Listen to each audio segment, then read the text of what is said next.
Welcome to Film Strip. These podcasts are spoiler-filled as we discuss the plots, characters, and themes of the films in review.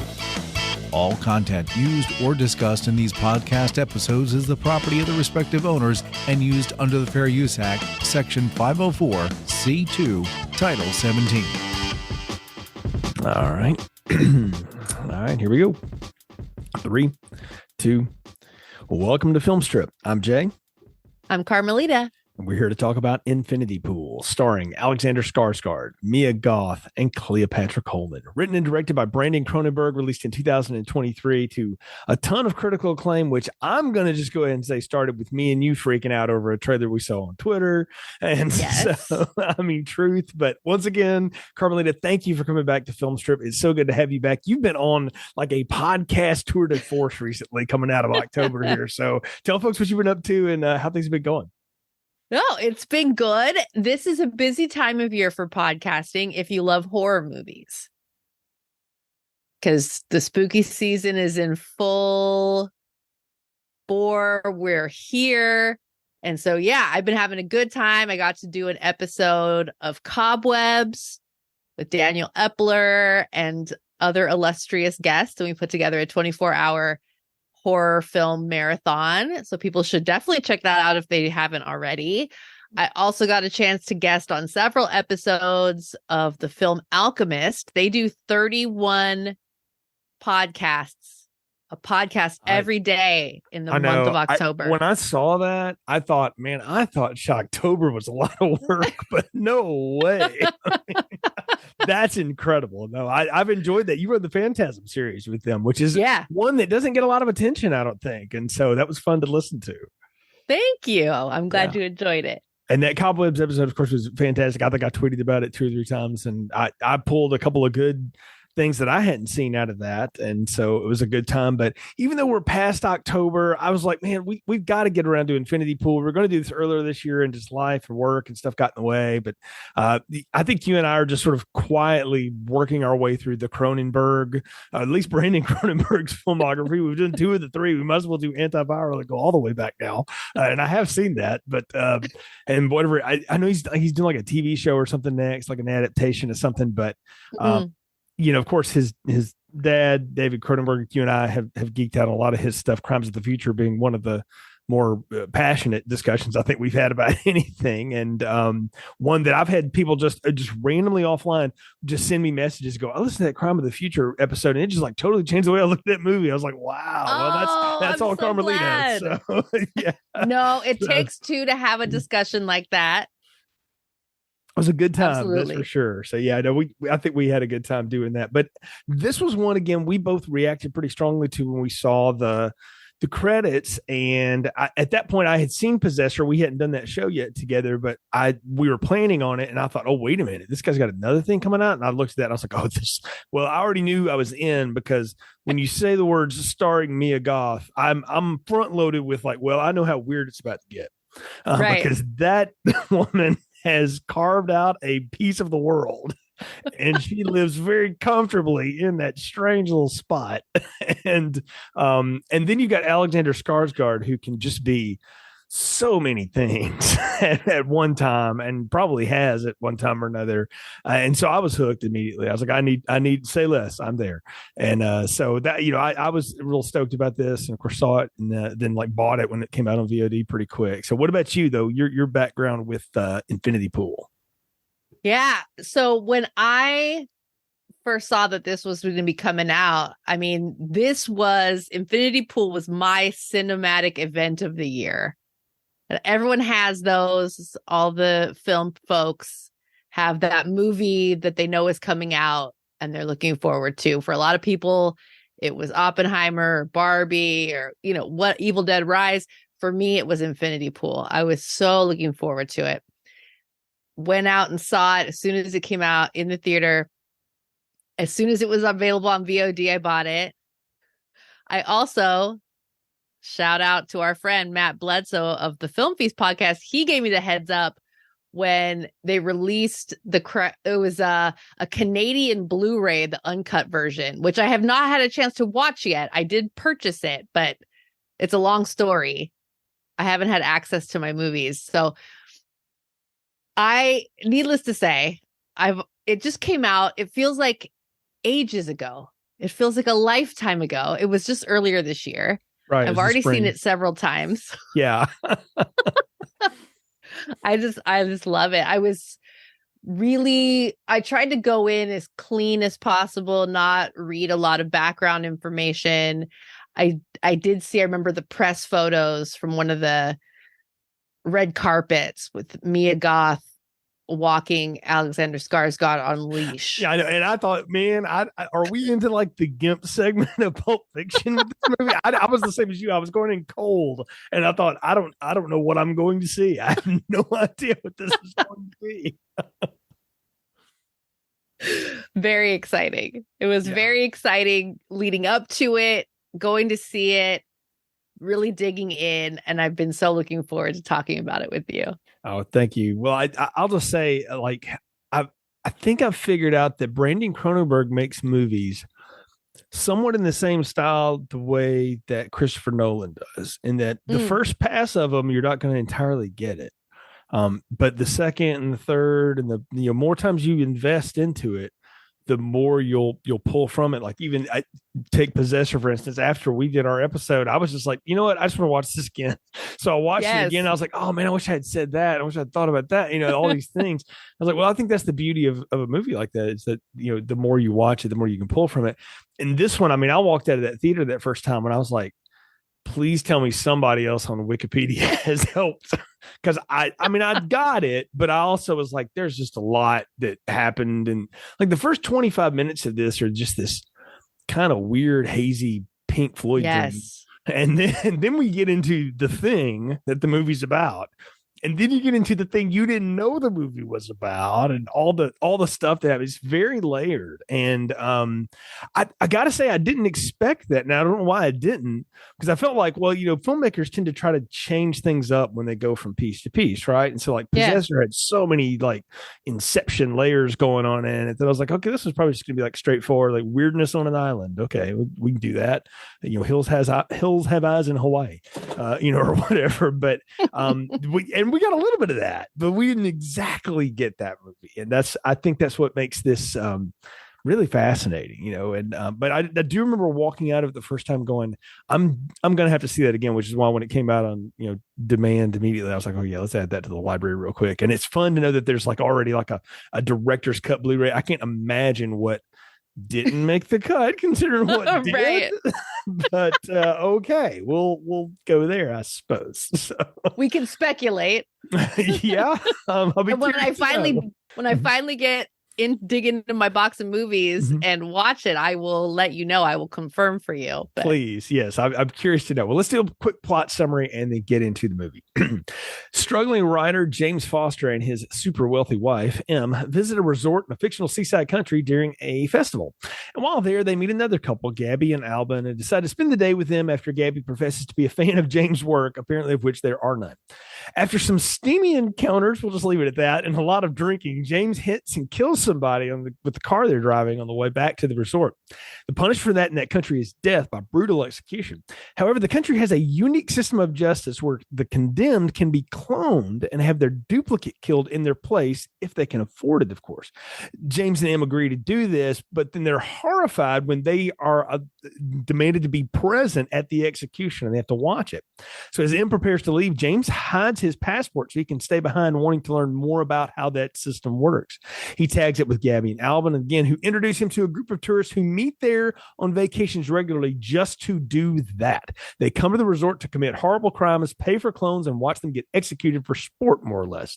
James spends the next week with these new friends exploring all sorts of libidinous pleasure, seeking thrills, drugs, orgies, you name it, finding locals to kill and cloning rituals. The group tricks him into even brutalizing someone he thinks is a local authority figure, only to find out it's a clone of him, set up by Gabby and the group as an elaborate prank. So James tries to run, but is wounded in the process. And faced with killing his own clone or being killed by it, and maybe even others, James gives in and beats the feral clone to death. And as he prepares to leave the resort and return to their lives with everybody else, James stays behind and sits alone. And the rains of the monsoon roll in and credits go with it. And that's about as straight a through line as I can cut for you through this movie. There's a lot to get Well into. done. Yeah, well thank done, you. my friend. And I think we've got to start with Skarsgård here and this character James Foster, because I've said, I've seen him play a lot of things. Carmelita, I've never seen him play a simp, and I didn't know he could. Yes. Because he's so tall and so foreboding, and he's got such a presence, but he is such a loser in this. And he's so, like, you feel for him. Like, you're, oh, you poor thing, You do and you don't. Well, you do to a point, and then you can't anymore. But right. You do realize how pathetic he is to begin with. And I think like inside of there is like there's this guy who's this struggling artist, he's trying to do something, and he writes a terrible book, and it only gets published because somehow he convinces the daughter of the publishing magnate to fall in love with him, who more or less tells their new friends on the beach, this is a hell of a thing to tell somebody on vacation. Well, I just married him because my dad hates him. Okay. So I'm like, well, I kind of feel bad for the dude now, So I mean, she's cute, but I mean, good grief, But they set up so much of that, and it's in that first scene though, because it's all dark. Like it really opens up when she opens up the windows, and I love how he stares out into that beautiful thing, and he says with such a disgusted tone, "Where are we?" It's like he has he's just so used to this luxurious lifestyle, he has no idea. And I don't know about you, I haven't had a vacation like that in about 12 years. So I don't know what that life is like, but it immediately puts you in a weird space with this guy. Yeah, his character is, and the fact that it's Alexander Skarsgård, this, big, really fit guy, very traditional leading man qualities. But he is, right off the bat, we start to see all of his insecurities. Mm-hmm. He's got this real fragile ego. And that's what makes him so easy to manipulate. And, and that becomes apparent pretty quickly. The marriage to his wife, their partnership, it's like clearly, he's living off of her family money, off of her career, and he's content to do that. And he's a writer, but I get the sense, and I don't know if maybe you did too, that he doesn't actually want to write. He wants to be famous and successful. Yeah. There's a difference. Yeah, he's 100%. He wants to be Paris Hilton in the early 2000s. That's what he wants to be. He's famous for nothing. Famous for being famous. And he doesn't put any of the, you never see this guy make notes or, I've known a few writers who they're not famous or anything, but they're professional writers. And the thing about them that is wholly specific to all of them is they are constantly writing something. They're constantly you watch the wheels turn in their mind, and even they'll just scribble little stuff down. And it's kind of a neat from a creative process to watch somebody just create like that. It's neat to see. But the thing about writers, I think that's very specific, is they're obsessed with it. They're always reading something and writing something and all this stuff. And this guy wrote one book somehow, and now just seems to be like, he's just waiting for that great moment of inspiration to come or fall in his lap, because he doesn't seem to be putting any effort into it at all. Well, and I get the sense that he hasn't tried to write because he's not going to write unless it's going to be a hit. Yeah, but you have to put out a lot before you exactly. Yeah. That's the reality, right? Mm-hmm. Of any kind of art form. Mm-hmm. Is that you have to do it, and some things are going to spark interest and others aren't. Some things are going to be successful, some things aren't. But you're not going to be able to write something with the goal of this is going to be succful. You never know what'll land. It's who knew that would work? You just go with it. Like I always remember Darius Rucker and the guys in Hootie and the Blowfish. This ages me a little bit, talking about when they got around to doing their second album, they never thought about how hard that would be, because they said, well, we wrote the other one and then played it for 10 years. And said, so, we had a long time to make those work. He said, then I had like 3 months to do that again.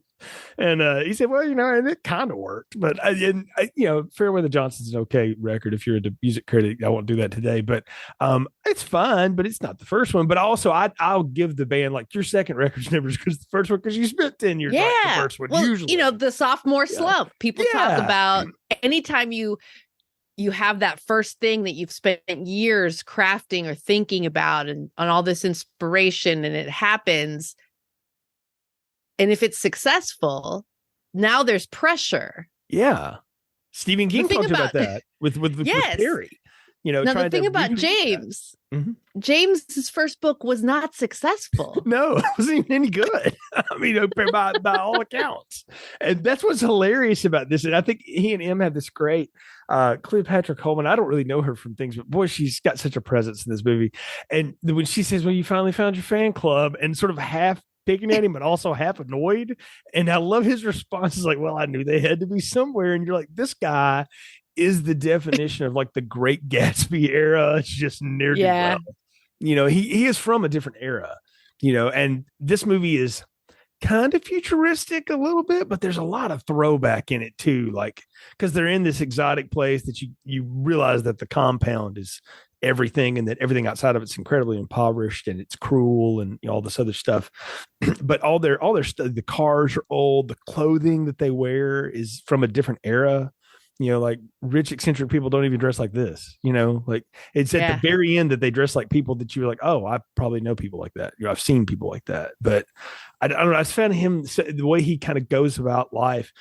I don't know why, but the tune from the Wicked musical "Dancing Through Life," that's the little prince. That's just kind of this dude's life. He's just sort of just kind of there, But to see Alexander Skarsgård do that, it's hilarious to me. I'm like, man, Cronenberg. This probably what attracted him to it was Cronenberg wrote this and then got this hulking, chiseled leading man to, like I said, come in and just sort of slump shoulder it, for the whole movie. And that takes something. And I noticed something in this, and it's even in Antiviral too. Cronenberg writes these central male characters that all have these incredible inferiority complexes, and it's generally tied around a relationship they have with somebody else. The guy in Possessor was that way. When he inhabited, or when the spy inhabited the guy that was the boyfriend, that was the Mark, right? He was just there because the girl's family was rich, right? And the same stuff on an Antiviral. And I was like, I don't know. Cronenberg's just like, Brandon Cronenberg has a thing for that. Yeah, he's working something out there. Mm-hmm. Or he's just fixated on the idea. Yeah, but I love it. Well, it makes for an interesting story, a more complex character, a more interesting character. So yeah.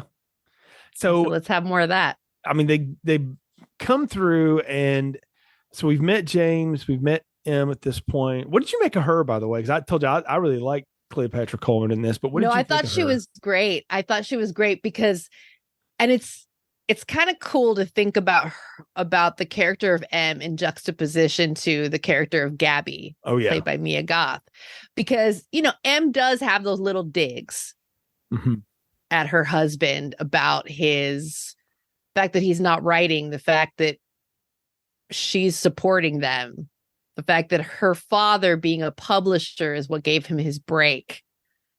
All these little digs. And I remember the first time I saw this, I thought, gosh, she's not being very nice. Like, you don't need to keep throwing that in his face. And, we're thrown into the middle of this couple's vacation. We learn later in the film they've been together 10 years. Yeah. So, who knows what it was like in the honeymoon phase when they first fell in love and got together. But now 10 years on, there's some frayed, there's some tensions. And at first I thought she was being a little passive aggressive, and she was being a little mean. But when everything goes sideways, when they have this fateful accident that introduces them to this whole other side of Latolka and this tourist culture there, and what Gabby's group is into. Em is the moral she's like the conscience. Mm-hmm. They're like, no, this is horrible. Watching this double be executed is horrible. And the reactions of these people to the accident is horrible. And no, we need to leave this place. This place is wrong. Yeah, it's like this super exotic, more adult. I Know What You Did Last Summer for about 10 minutes in this movie. You know, Yeah. like where they have it. And we got to talk about like the way that they meet up with everybody. We've talked about how Gabby introduces herself. It's like, oh, are you James Foster? I'm your biggest fan. And I'm like, bro, run the other way. That is always a sign. It's a trap. If it's not also Mia Goth's whole like facial thing, because she's so blonde, she doesn't look like she has eyebrows, but she does. Yeah. But it's like, what's going on with that? And she just emotes so much through her eyes. In everything I've seen her in, and she's so good, and she is so different than M in like every possible way. You know, not only personality wise, looks wise, everything. And there's that moment where James is laying on the beach drunk while her husband, who's a lot older than her, we'll talk about that in a sec, is, you know, grilling something up on the fire, and he's just staring at her the whole time. Meanwhile, his wife is 4 feet from him and paying no mind to it at all. Like, she is just used to this, you know, this whole, but that gave me that whole idea that they're definitely a couple that has been together for a long time. There's this lived in thing. And when he goes up to go relieve himself in the woods, this was the first time my jaw hit the floor, because I was not expecting what happens here. So I'm going to be as delicate as possible here, but it is what it is, people. Gabby walks up behind him as he's finishing up and proceeds to grab him and go ahead and pleasure him with her hand. And we see all of it. No, we didn't see. We don't see the Kevin Bacon. We see the results of it on the ground. And I was like, oh. And so when you hear the sounds, the sound design is like, there's no mistaking what's happening here. And you also see like him making those noises, like, you know, like clearly this is, I don't know how to feel about this, but that feels good. Maybe stop, maybe not. You know, he's that whole thing on his face. And the whole time she looks dead. And I was like, that is what is spooky. And I was like, this woman's a ghost. I don't know what's happening, you know, but that puts you on this weird place where, and when you see as the movie goes on and you learn the things you learn, you realize, gosh, she reeled him in the easiest way possible. Right. And it's like, man, this guy didn't even realize, you know, it's that line in Rounders. If you're looking for the sucker at the table and it takes you longer than 5 minutes, you're it. And I don't think he realized it, but that should have been sign number one. But he did not. It was no accident. That. Yeah, I was not. She came up from behind. Yeah, the way that she just goes at him like that. It again, not only unexpected, but it was. I don't know. It didn't come off as like hypersexual, titillating. You know, it was very much like, this is freaking me the hell out.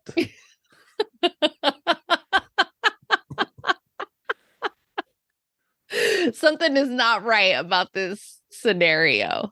You know, like every guy thinks like this would be awesome, and then you're like, unless it would not be awesome, it would be freaky as hell, because this is weird. If your wife does this that you've been with for 10 years, well, okay, fine, you've been married for 10 years, but this person you just met, who is a little creepy, does this, and her husband's right over there, something's up. Like something's up. Yeah, right. But the whole point of that is, and I think people say, well, why would you even have a scene like this in this movie? Because it sets the whole theme right there, is that there are pleasures that are totally part of your fantasy, but when you really get them, they're incredibly gross and scary, you know? And well, let's just talk about it. The dude just took a leak. It's not like he had time to clean that off. She just right on with it. Yeah. And I'm like, yeah. And there's some metaphor here for the manipulation that she's going to do on him. She's stroking him like his ego. Mm-hmm. That's the way to get to him. And you know, but she's playing this part. Yeah. It's not genuine on her, you know, for her. It's I'm gonna stroke you to get you on board. Mm-hmm. And then you'll do whatever I say. Yeah. But I don't care about you. No, I mean, yeah, there is nothing there. And that's the other thing too, is her and her husband, there's such a age difference between them that I was like making up my own stories in my head. I'm like, okay, this is wife number 2, maybe 3 for this guy. Did she reel him in the same way? Maybe he reeled her in. You don't know. Like you kind of tell, like, when 2 manipulators get together, and I think we've all seen this in our own lives, it's kind of scary to watch them because sometimes you hope like they defuse each other's bomb, but usually they just make it worse. Yeah. And that's definitely at play here. This couple, once you that first watch, once you get to the end, you're like, whoa, like the teamwork. Yeah. That was at play, this couple, the way they played James. Mm-hmm. And in subsequent rewatches, it's just really fun to trace all the little manipulations and the way that Albin and Gabby work together to work on James.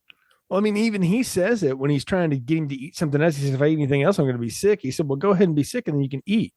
And I was like, I remember that being like a passing line in one of those Hunger Games movies that was like all about like the decadence of the capital city. And I'm like, well, that's been done over and over throughout literature and film. And I thought it was a great moment though, because he's like, wait a minute, there is no difference between him and Gabby in terms of manipulation. He just goes about it differently.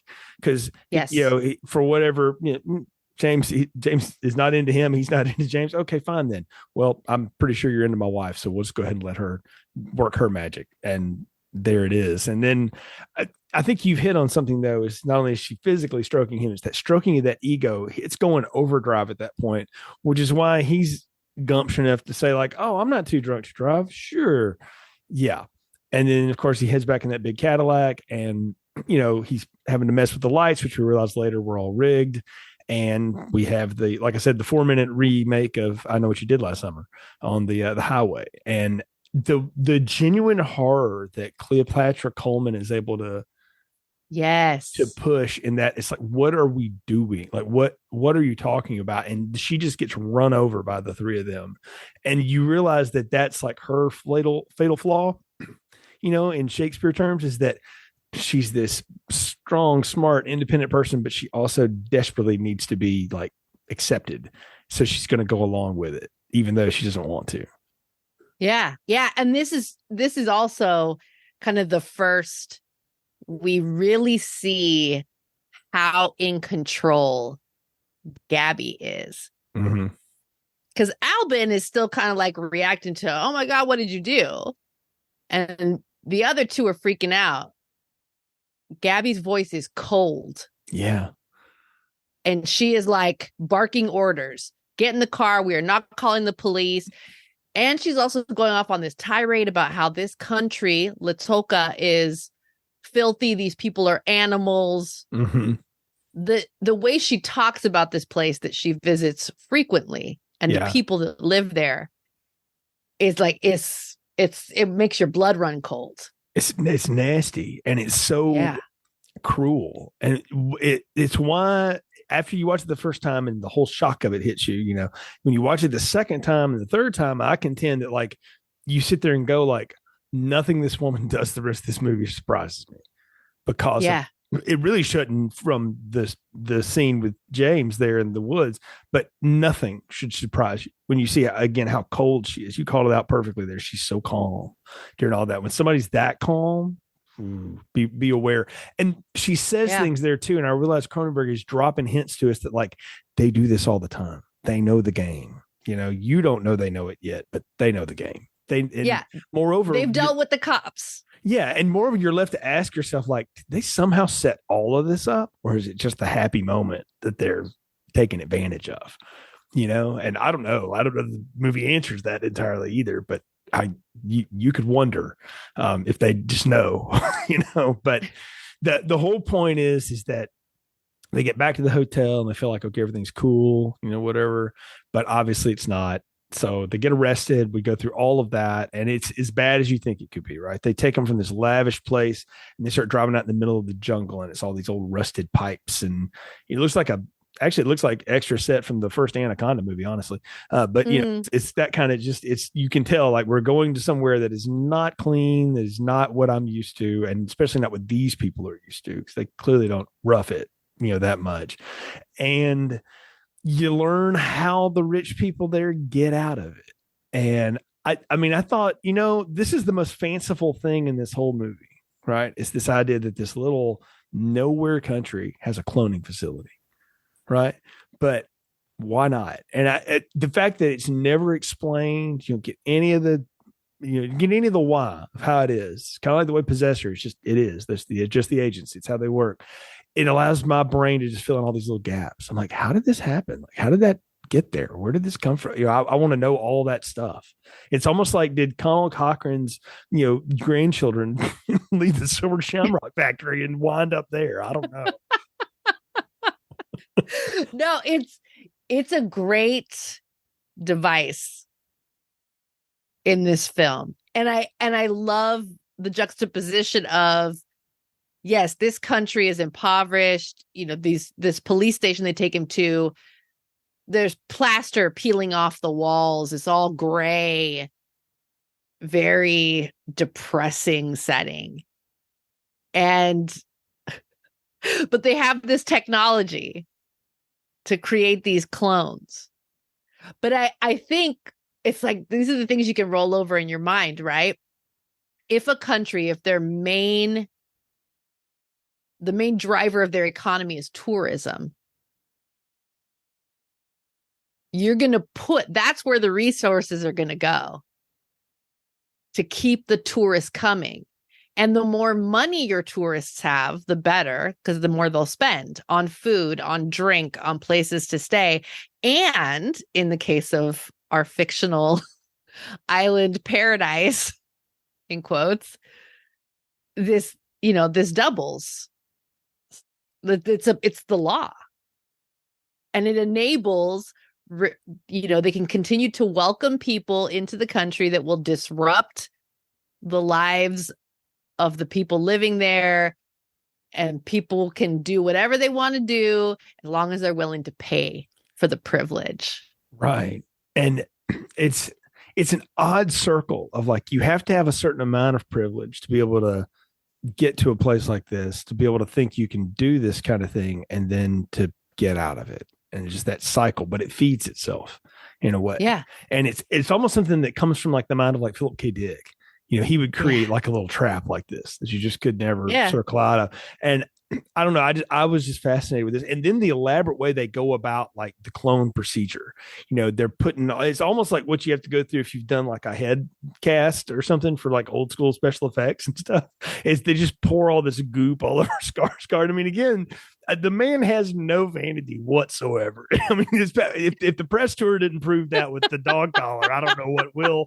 But the fact that he'll just let himself go through all of this and I love how you look at James and this horrified look on his face the whole time, but he's just sort of like telling himself, like, it's going to be okay. It's going to be okay. He keeps having to remind himself of that while these people just manipulate him in every way. And I'm watching this. And again, this is only something I think I picked up on the most recent rewatch of it, was that this is James. He is a literal human puppet just being pulled about by all these people. And I'm like, I think Cronenberg left this scene in to run as long as it did with that ominous thumping score thing going on, to show us that like this guy is not in control of his own life, even though he likes to think he is. Yes, absolutely. No, that's a great point. And I love when we see the clone, when we see his double, and I love the detail that the Detective Thresh makes it very clear to them. We give the double your memories. Yeah. It's sentient. It's awake. It's alive. Yeah. And you're going to watch us execute it. In a horrific way. Yes. Yeah. And I love those little details, because it really, like, as the film goes on, it's like you have to remind yourself, like, no, like these doubles, like this is not like an inflatable doll. This is It's an exact copy. You have to literally kill part of yourself Yes. to get out of this. Yes. And you can see James's fascination with that. Mm-hmm. M is just completely horrified. Oh, yeah. Because, I mean, and as you should be, by the way. Yeah, this is horrific. James is kind of odd. Mm-hmm. And even right after this first time he goes through the doubles ritual, you could see that he's exhilarated by it. Well, he's seduced by it completely. Yeah. I mean, more so than anything else. And it's the first time, and I'm so glad you caught it out, the way that he reacts to it. It's like the first time you see life in this guy. You know, he sits up straight. He's excited about something. He's not really excited when this hot woman he doesn't know is jerking him off in the jungle and his gorgeous hot wife is waiting next to him half dressed. He's not excited about any of that or this island paradise, but he's excited about this, which tells you just how like his life is just so piled on with just nothingness, right? Yeah. But to watch the way he gets into this, you know, and you like, I got to know more. And at that point, I was like, okay, in the hands of a lesser filmmaker and a lesser storyteller, this would diverge into like cheesy, like I must know more. And his downfall is that he learns too much and they burn him in the Wicker Man, you know, or something like that. Like that's and I love the Wicker Man, but that's that story. And spoiler alert for a really old movie. But I love that he doesn't do that. Is he comes up with an elaborate lie to, okay, I can't fly back with you because I lost my passport. You know, First time you watched it, did you believe it? no, I was like, I know he's lying. I know he's lying, and she does too. I think she does too in some ways. I think She must. You've been together with somebody for 10 years, like you know. What do you mean you lost your passport? It's been in the room this whole time. What are you talking about? Exactly. Also, we just paid I don't know how much money to have somebody else killed in your place. Oh, we can get a new passport, babe. Like that if you're that rich, Yeah. you can get one. Like that ain't a problem. I think she knows somewhere for whatever reason, he feels like he's got to stay here. And gosh, if it gives him to write something that's actually good, maybe she's going to indulge him in it. You know, I mean, I kind of feel that's the way I read it, at least. Yeah, I think that's part of it. I think too, you know, M strikes me as just the kind of person that's like, I'm not staying here for this. Mm-mm.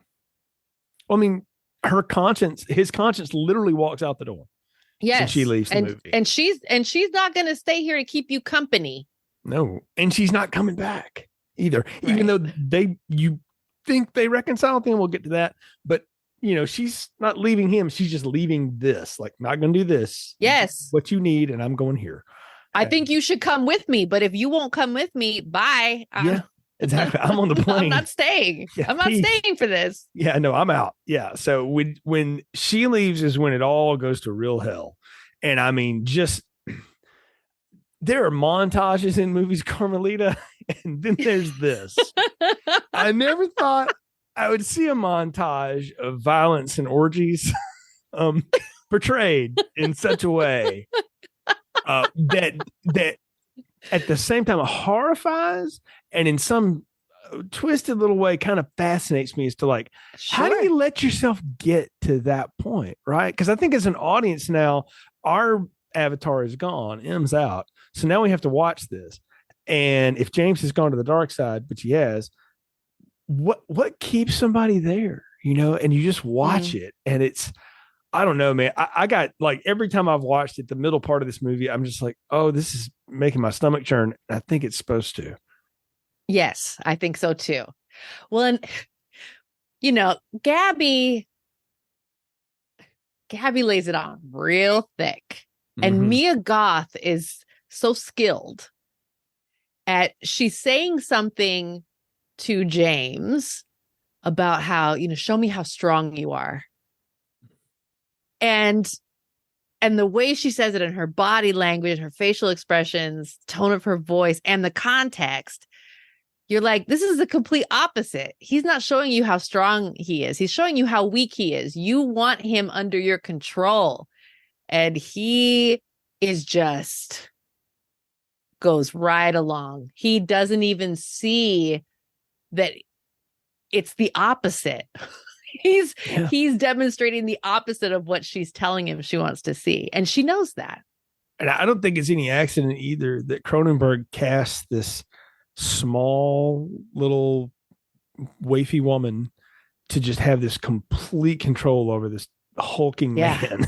Skarsgård 6'4", and she's just got him wrapped up. But we all have seen that. We all know that. That's a trope, right? Sure. So on one hand, it's like, oh, that's just I've seen that a million times, but I never saw it so dead on and with the blunt axe of reality as this. Because the thing about James that makes him, I call it uber pathetic, is that he can never see past his own eyelids and his own ego. Well, he finally does, but for most of this movie, he never gets it. He never gets that he's the mark the whole time. And when that happens in movies, it can play a lot of different ways, right? Like I think about the very end of Primal Fear and the way Edward Norton reveals to Richard Gere. And Richard Gere has had better performances than others, but I happen to think that's one of his more low-key good ones. And the way he plays that off, and that he knows he got suckered, but he's not going to let that guy know that he got him. He's going to run out in the street and just stare. I thought that was great. And I feel like Skarsgård has a moment like that later in the movie too, but not right now. Right now he's in the cloud of haze and drugs and sex. Oh, and yeah. else. Yeah. They've given him this ritual.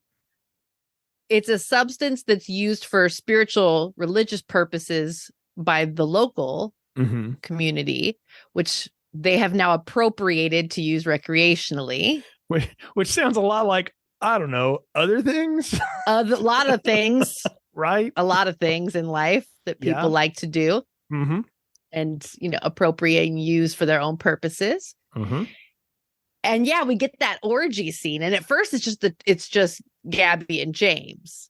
Yeah. And all that. I love the way it's shot. And you and I talked about this when we talked about Possessor, the use of color and editing and superimposed images and things that are in focus and the things that are out of focus.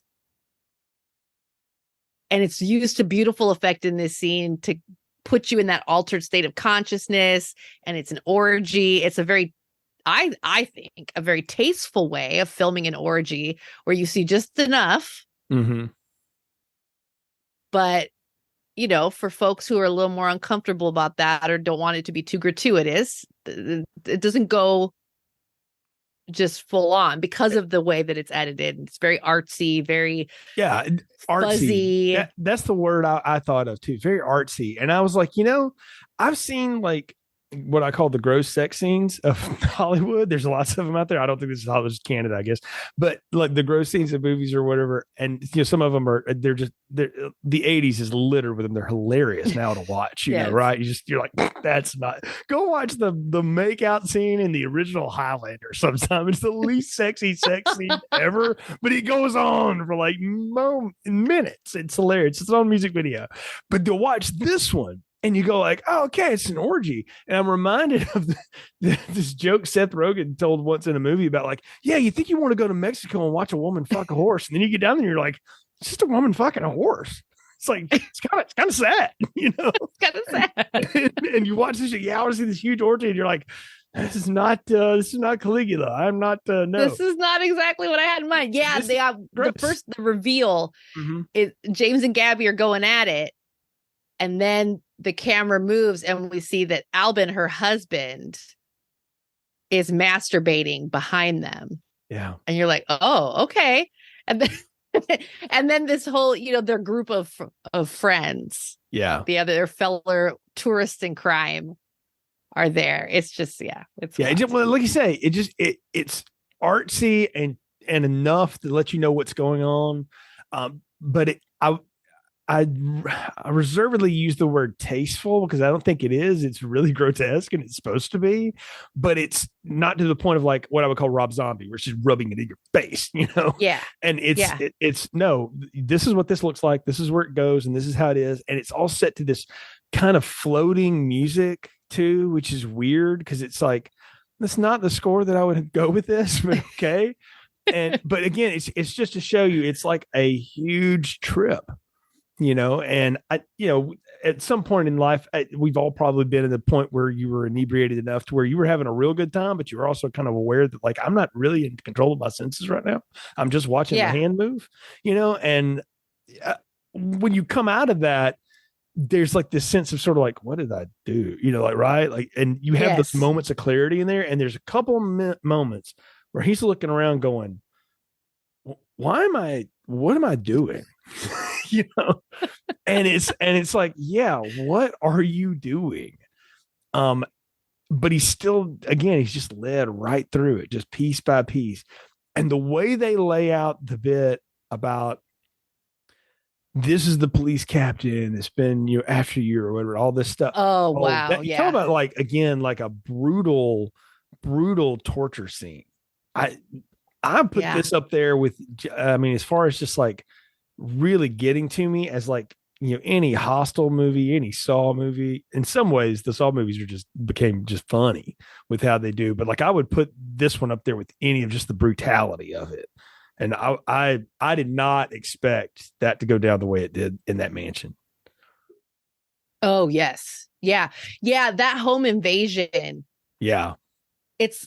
And you see James, he's happy to be along for the ride. And you see moments where he hesitates, but he doesn't leave because James has no backbone.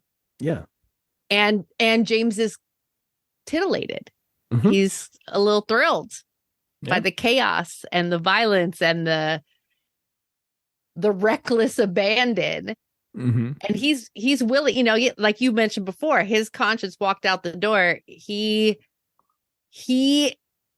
won't pull the trigger, but he's happy to stand there and watch you do it.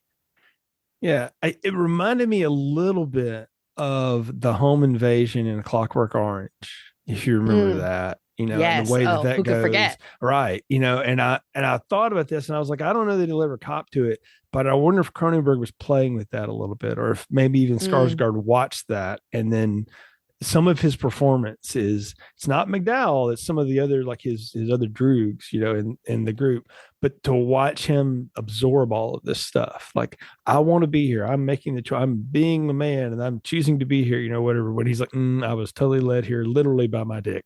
And, what am I doing? Quite literally. Yeah. I mean, literally at this point, what am I doing? And you just watch it. And again, just the brutality that these people lay on these other folks. And when you realize and that the masks, and that it's all just to get to him, I'm like, that is a wicked, elaborate punked, Ashton. I did not expect that. It is. Yeah. Once we, every step of the way, it's like, okay, I think the first time I saw this, I was like, okay, well, yeah, they're all high. And they've been drinking and, group sex afterglow. And people want to go and do these things. But yeah, once you get to the end and you really, really see the true face, how far they're willing to go. And when it's kind of revealed that he was a mark, which we already kind of knew, right? But for this just to be so blatant and blunt. Yeah. And it's like, they went to great lengths. Like, unpack all of it. Really great lengths. This group of people has been coming here enough that they're no longer even excited by the murder of the clones anymore. Like, that's just, we'll do that. That's not enough. I've ridden that ride a few times. They're bored with it, right? What can we do to make it fun? You know what? Let's find an idiot and not only convince him to be a part of this, but just like totally destroy his own soul in front of him and make him piss on him. Humiliate him. Yeah. Just like psychologically torture him. Yeah. Physically and just every way possible. Let's just destroy somebody. And then let's go rearrange the furniture back home. Like, that's pretty much what their plan was. And mostly is the way this goes. And when you see that, like, he realizes that and he gets away, and the way Mia Goth, the way she comes at him with that gun and all that, just that maniacal cackle she does, I was like, girl, you're on a different level. Like, Yeah, it's interesting and not all that surprising that James is not affected by the home invasion where people got shot. possibly killed. Mhm. He's not fazed by any of the other things they're doing. He wasn't fazed by the torturing, the beating of this hooded man who's tied up on the ground. It's when it's revealed that it's him. Yeah. that suddenly he like freaks out and can't take it. Yeah. I mean, And they bought a clone ahead of time just to have him torture it. yeah, It's like, wow. it's wild. And so when he tries to now he's in a real big hurry to get out of town and goes and fetches his passport that he hid in the bathroom under the sink. Right. That's right where that is. Man, when they come for him and stop the bus, they hijack a bus Yeah. to get him. And yeah, Mia Goth, her performance in this sequence is brilliant. It's frightening. Her voice is hard for me to listen to in that she gets to this high pitch. So, yeah. But It's so grating. Mhm. It's hard to sit through it almost. But that's what makes it so effective, because this character of Gabby, it's hard to be in her presence. Everything about her is abrasive and wrong. I think about the way Rob Zombie made The Devil's Rejects and what he wanted Sherry Moon Zombie to be. And then I see this and I go, that's what you wanted. You didn't get it because neither of you are capable of it. Sorry. But that's what you wanted. And I thought, man, and simultaneously, I'm like, I need Mia Goth to do all the horror things forever. But I also want her to be like a Bond villain and Sure. lots of other things too. And I'm sure she's like, I'd really like to be in a Mary Poppins reboot at some point, or something like that. Well, and she's so young. So yeah, I can't wait to see what she'll do in her career. Right. But I'm just sitting there watching her and I'm going, this is unbelievable. But yet I'm totally like there with it, you know? I mean, she freaking shoots him, for goodness sake. Yes. And I love how she's when she starts talking to him, she starts calling him Jamesy. And the way she does it, I was just like, she is tearing this dude down to like just the You're a sucky baby. Exactly. And then what happens later with that, the way she does that, like totally infantilizes him in every way. And when I wrote in my notes, I was like, okay, so they basically make James kill the Gimp James, because that's what this is. It's the Gimp from the dog. Pulp Fiction. They call the dog. Yeah, the dog. Kill the dog. And when to watch what he goes through when he decides to finally do it, you know, he can't go anymore, and he beats himself to death with his own hands. It's like, man, talk about having to attack your own demons. Like, woo, yeah, heavy. It's intense. Yeah. I mean, like, and then what she does at the end where she's over there cuddling him. And then when she like rubbed her hand across his that was all bloody, I was like, she's not going to like lick her fingers now. And that's not what happens. No, that's not what happens. She smears it all over her nipple and has him suckle it like an infant. Yeah. And he like cuddles up to her like an infant does. And I was just like, and I'm just sitting there going, this is the most horrific thing I've seen in years. And it's the train wreck of all time, you know? And I'm just going, I cannot believe I have watched the complete psychological destruction of a person. Yes. In a film, because that's what this is. It is. Absolutely. And the fact that it flashes to the next day where everybody's just packed up and in the airport and dressed in normal clothes and going, okay, have a nice flight. See you next time.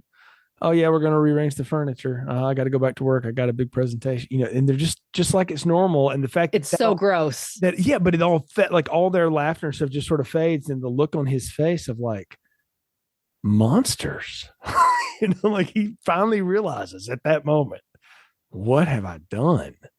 And, you know, heard him talking to M on the phone, and he's just so apologetic, and you never see her again. You never hear from her again, but you assume that like, yeah, he can go back. It's all good. You know, we won't talk about it. But he's also got the urns because they cremate your clone and give you the urn of it. Yes. 3 of them. And I'm like, bro, why are you taking that back? I don't know. Oh, but he doesn't leave. And that was the thing that I want to get your reading of it. I have an interpretation that I think of what's going on there. But what do you think is happening at the very end there? I've read it as, I mean, there's so many different ways you can read it. And I feel like there's an element of, he has that realization these people are monsters.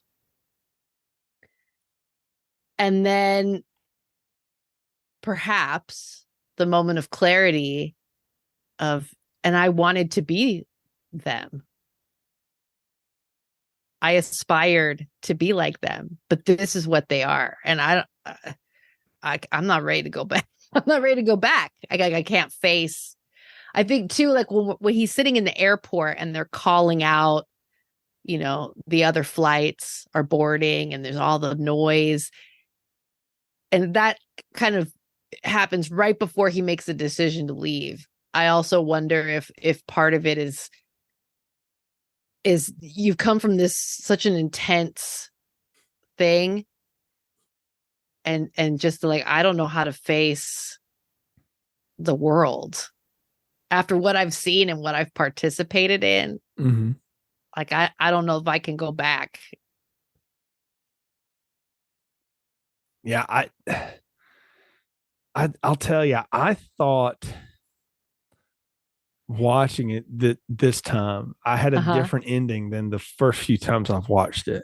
Tell me. The first time I watched it, I'm like, he doesn't feel clean, so he's going to go sit in this water to just be washed off. I was kind of going with the whole like religious imagery and everything. He's just there just to be cleansed, you know, and he's just going to sit there in the monsoon until he's cleansed.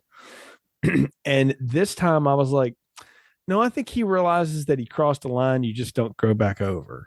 And so he has one of two choices: become one of them or go sit in the monsoon and be taken away. And I think he went back to be washed away and die. I really do. Yeah, I mean, the resort is closed. Yeah, he's dead inside anyway. And so he's just like, might as well just end it. I think I like this because there's no staying at the resort. The resort is closed for the season. It's done. Mm-hmm. Kitchen's closed, rooms are closed. It's closed. Yeah. So there's nowhere for him to be. He's not welcome. He's not welcome outside of the compound. Of course. After all that. So yeah. I think he goes back to be swept away in the storm. That's me. Yeah. So I like that. So yeah, that's kind of my thought. But I don't know. You can read it a lot of ways. And again, that's the mark of a movie like this. It gets a lot of thought and makes you wonder, you know, what could have happened again. But we're at the part of the podcast where it's time to give final thoughts, recommendations, popcorn ratings. So Carmelita, what are yours for Infinity Pool? Well, I'll tell you that my popcorn rating is a large with extra butter.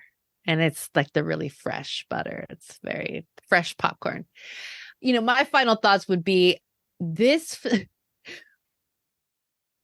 film is a drama. It's a psychosexual thriller. It's like all of these. It's a little sci-fi. There's some horror elements. It's satire on some level. There's a lot that this, and you know, you run a tight ship.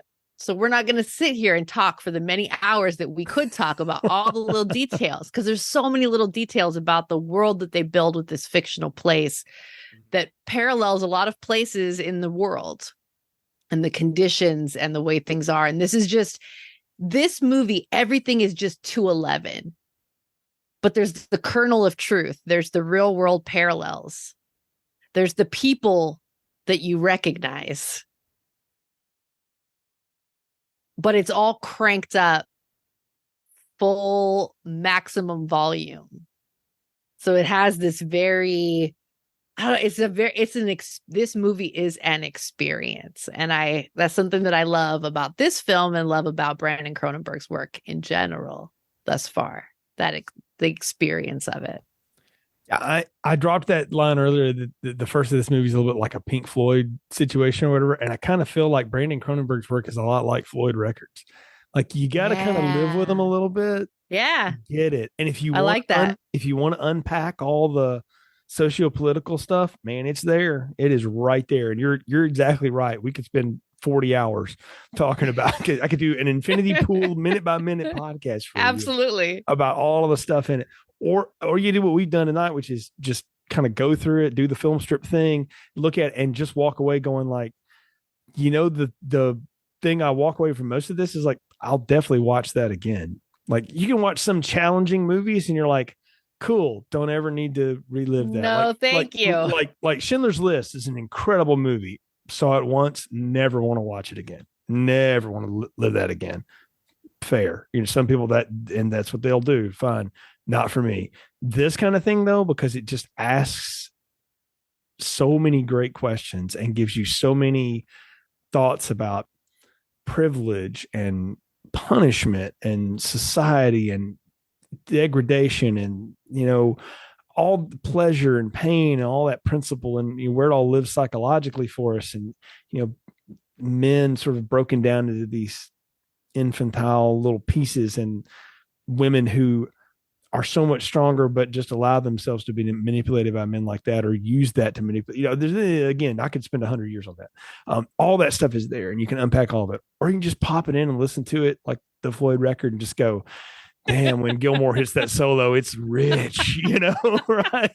Like you can unpack Comfortably Numb, or you can just let Gilmore take you away. and that's this movie. And I feel like Brandon Cronenberg has set himself up to be somebody who, like you said, creates experiences. That's why I compared him a little bit to Nolan, because watching a Nolan movie is an experience, no matter what they are. They're all an experience in some way.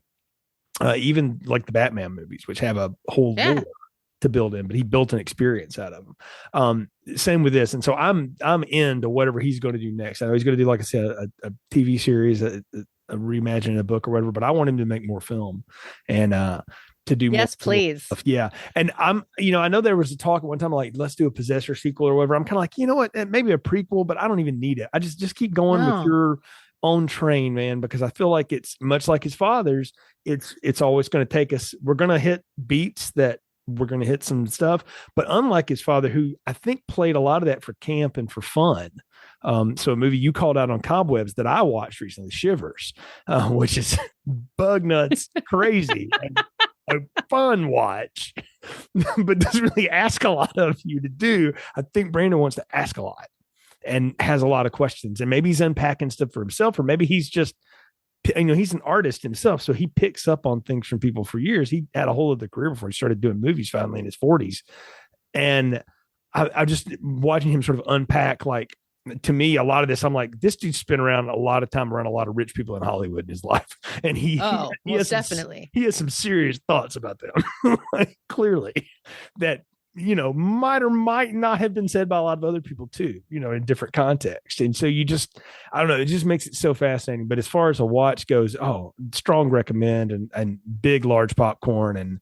But get ready for the ride and get ready to ride it more than once. Cause it's not one you can just grab in a passing and go, yeah, cool. Got it. No, it's going to take a little bit, but I highly recommend, if you do get to watch it, find yourself somebody awesome like Carmelita to talk about it with, because that's the cool part about this is I get to unpack all this stuff with somebody like you. So Carmelita, thank you again for coming on Film Strip. Tell folks how they can follow you and all the cool stuff that you've got going on out there.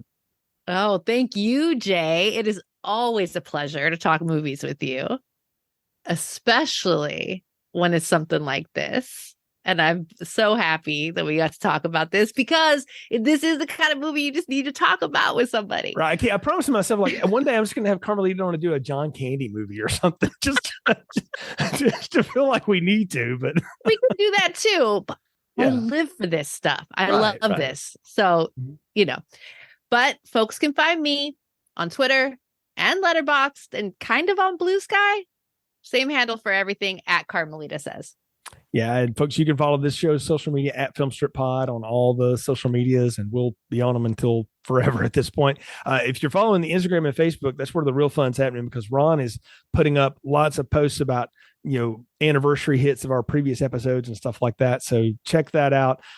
If you will go to filmstrippodcast.com, that's going to take you to our distribution site. We're on Spotify, Apple, Google, all the places where you can find podcasts. If you can, leave us a positive review, helps people in the algorithm find the show, and just share the show with other folks. We appreciate it. We've been going for a long time, and we have a pretty big back catalog. So we do, cool, artsy, wild stuff like this, and then, we'll turn around and do something like Silent Night, Deadly Night 5. You never know what'll come down the pike. So I think coming up, it's always good, always worth listening. You're far too kind. Thank you so much again. But folks, again, thanks for listening to this show. We appreciate the support. Again, thank you, Carmelita, for being a part of this.